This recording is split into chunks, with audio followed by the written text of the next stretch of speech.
নমস্কার বন্ধুরা, চলো যাই ফিরে ছোটোবেলায় তোমাদের সবাইকে স্বাগত। আমি কাকলি। আজ শোনাবো জীবন ভৌমিকের গল্প মাঝেরহাট ব্রিজে রাত 12টা।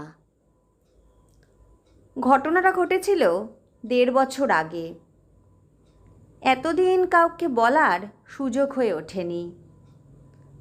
খবরের কাগজের খবরটা দিয়েই শুরু করলাম।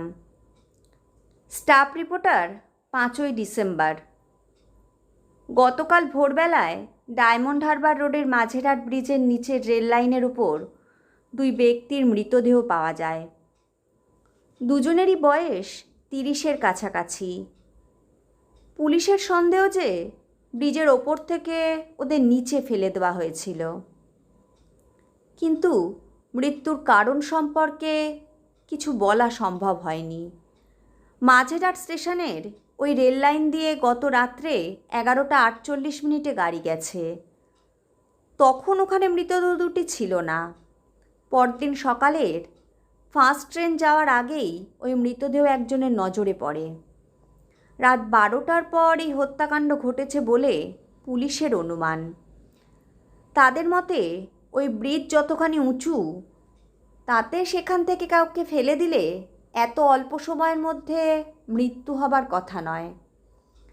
মৃতদেহ দুটি ময়নাতদন্তের জন্য পাঠানো হয়েছে। কেউ এখনও গ্রেপ্তার হয়নি। জোর তল্লাশি চলছে। জানা গেছে ওই 2 ব্যক্তি দক্ষিণ শহরতলির একটি বস্তির বাসিন্দা ছিল এবং একজনের নাম ছিনতাইকারী হিসেবে পুলিশের খাতায় ইতিমধ্যেই রয়েছে। খবরের কাগজ থেকে খবরের এই অংশটুকু কেটে আমি সেদিন খুব যত্ন করে রেখে দিয়েছিলাম। ঘটনাটি আমার চোখের সামনে পরিষ্কার ভেসে উঠছে। আমি খড়গপুরের রেল কোম্পানিতে চাকরি করি। সেখানে আমার কোয়ার্টার্স। অফিসের কাজে মাঝে মধ্যে আমাকে কলকাতায় 2-3 দিনের জন্য আসতে হয়। কলকাতা এলে আমি বেহালায় দিদির বাড়ি থাকি। সেদিন শিয়ালদায় রেল অফিসে কাজ সেরে আমি দেখলাম রাত 10টা বেজেছে। ডিসেম্বরের শীত। 8 ঘন্টা বেহালার বাসের জন্য দাঁড়িয়ে থেকে ভাবলাম যে বাসের অপেক্ষায় আর না থেকে শিয়ালদা থেকে লাস্ট ট্রেনে মাঝেরহাট স্টেশন চলে যাওয়াই ভালো। তা না হলে শেষে হয়তো ফিরতেই পারবো না। মাত্র 2টি তো স্টেশন, 11টার মধ্যে পৌঁছে যাব। মাঝেরহাট থেকে বাস বা ট্রাম না পেলেও 8 ঘন্টা হেঁটেই বেহালা পৌঁছে যাওয়া যাবে। এর আগে শিয়ালদা থেকে মাঝেরহাট স্টেশন হয়ে বেহালায় আরও 3-4 বার ফিরেছি। অবশ্য এত রাতে নয়। বেশি রাতে মাঝেরহাট ব্রিজ খুব নিরাপদ নয় বলে শুনেছিলাম। শীতকালের রাত 11টায় রাস্তাঘাট নির্জন না হলেও কেমন নিস্তব্ধ হয়ে পড়ে। তবু সব দিক ভেবে ট্রেনেই ফিরছিলাম। ট্রেনের সব কামরাই প্রায় ফাঁকা। আমাদের কামরায় 5-7 জন যাত্রী। সন্ধ্যে থেকেই আকাশে কিছু কালো মেঘ ছিল। খুব ঠান্ডা হাওয়া। শীতটা বেশ পড়েছিল। তার ওপর বৃষ্টিও শুরু হলো। কালীঘাট স্টেশন আসার আগেই যখন বৃষ্টি এলো ভাবলাম বাঁচা গেল। আর তো মাত্র একটা স্টেশন, 5-6 মিনিটের ব্যাপার।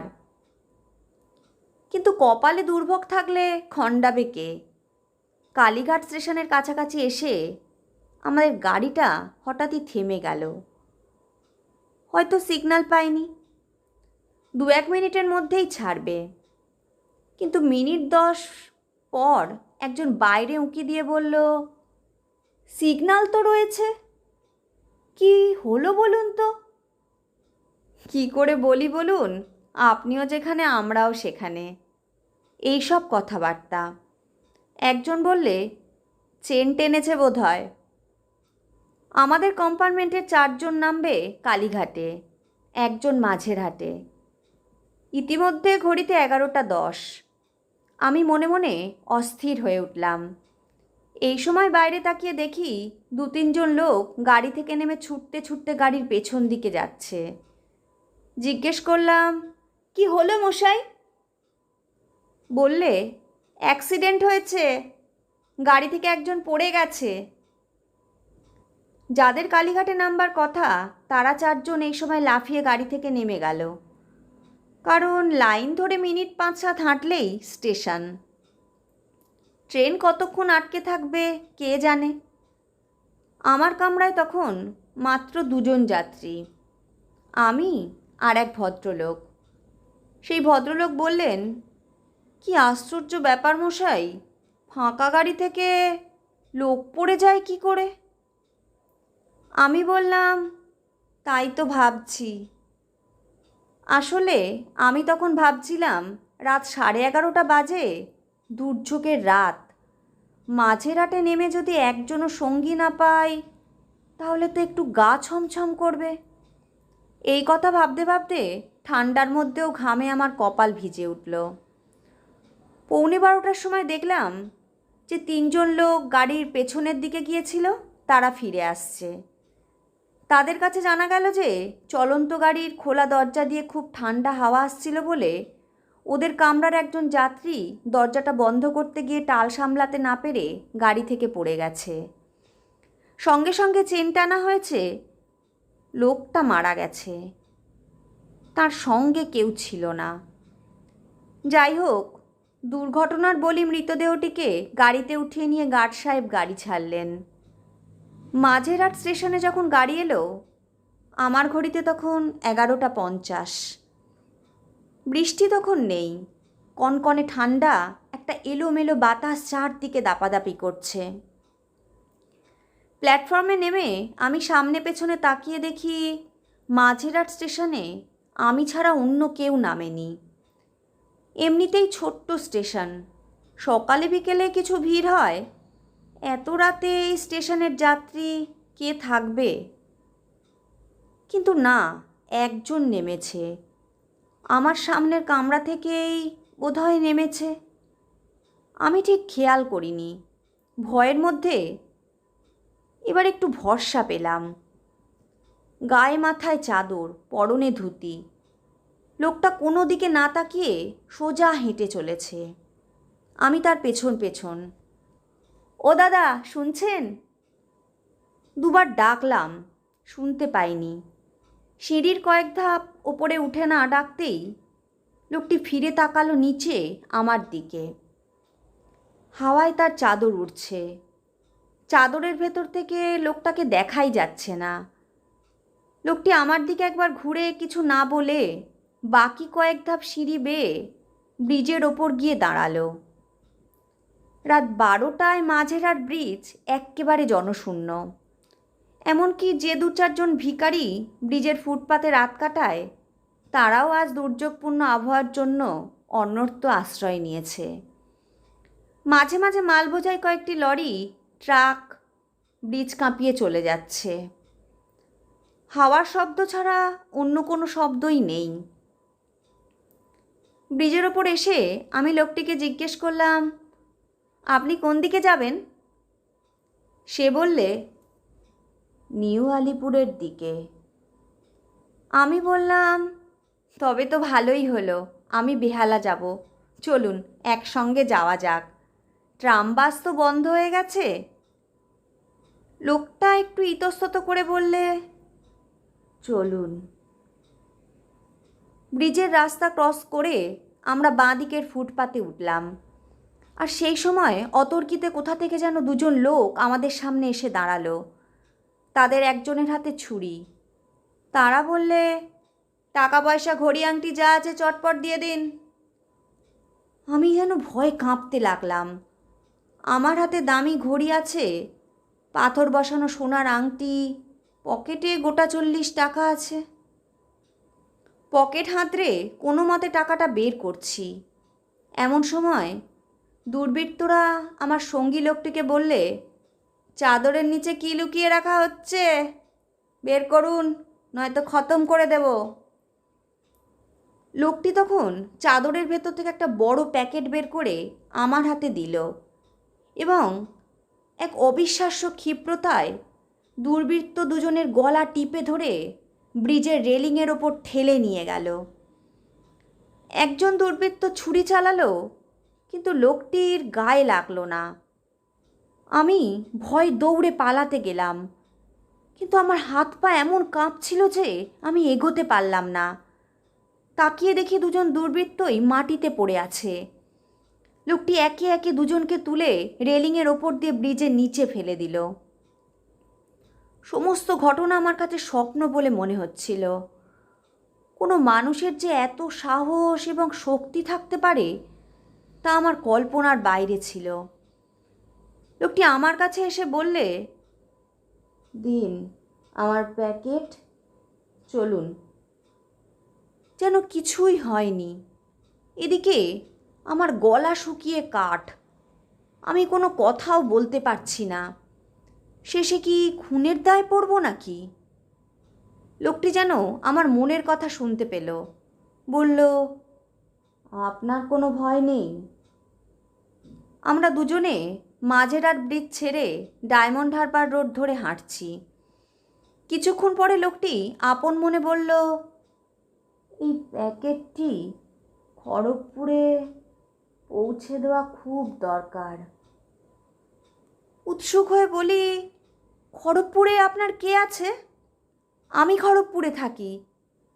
চলতে চলতে সে বলল, যাক, নিশ্চিন্ত হওয়া গেল। আমিও খড়গপুরেই থাকি, ব্যবসা আছে। নিউ আলিপুরে আত্মীয়ের বাড়ি এসেছিলাম। আমার এক প্রতিবেশীর মেয়ের বিয়ে, নিজের মেয়ের মতোই। এই বেনারসিখানা তার জন্যে কিনেছি, কিন্তু আমার পক্ষে এখন খড়গপুর ফিরে যাওয়া সম্ভব হবে না। অথচ এই শাড়িখানা কালকেই পৌঁছনো চাই, পরশু মেয়েটির বিয়ে। একদমে কথাগুলো বলে লোকটি থামল। আমার মাথাটা কেমন ঝিমঝিম করছিল। তার কথাগুলো যেন অনেক দূর থেকে ভেসে আসছিল। আমরা ইতিমধ্যে নিউ আলিপুরের রাস্তার কাছে এসে গেছি। হঠাৎ সে কর্কশ গলায় বলল, প্যাকেটটা ধরুন, আমার নাম করে কালকেই ঠিক মতো পৌঁছে দেবেন। ঠিকানাটা লিখে নিন, আমার নামটাও। সমস্ত ব্যাপারটা আমার কাছে রহস্যজনক হয়ে উঠছিল। আজকালকার দিনে যতই অসুবিধে থাক, একটা সম্পূর্ণ অজানা অচেনা লোকের হাতে কেউ 300-400 টাকার জিনিস দিয়ে দেয়, কিন্তু তার কথা অমান্য করার বা তাকে আর কিছু জিজ্ঞেস করার সাহস আমার ছিল না। আমি কোনো ক্রমে বাড়ি পৌঁছতে পারলে বাঁচি। লাইট পোস্টের নিচে দাঁড়িয়ে পকেট থেকে কলম বের করে কাপড়ের প্যাকেটের ওপরই আমি ঠিকানা লিখে নিলাম, এবং লোকটির নামটিও। তারপর মুখ তুলে তাকিয়ে দেখি মানুষটি নিউ আলিপুরের রাস্তায় না ঢুকে আবার মাঝেরহাট ব্রিজের দিকে ফিরে চলেছে। আশ্চর্য! আমি আর এক মুহূর্ত ওখানে না দাঁড়িয়ে প্রায় ছুটতে ছুটতে বাড়ি চলে এলাম। দিদি দরজাটা খুলেই আমাকে দেখে বললে, কি হয়েছে তোর? এ কি চেহারা হয়েছে? এত রাত হলো কেন? আমি শুধু বললাম, বাইরে খুব দুর্যোগ তো। পরদিন সকালে খবরের কাগজের প্রথম পৃষ্ঠায় দেখেছিলাম মাঝেরহাট ব্রিজে জোড়া খুনের সংবাদ বড় করে ছাপা হয়েছে, এবং অন্য পৃষ্ঠায় ছোট্ট করে একটি পথ দুর্ঘটনার সংবাদ। কাগজ থেকে আমি দুটো সংবাদই সযত্নে কেটে রেখেছিলাম।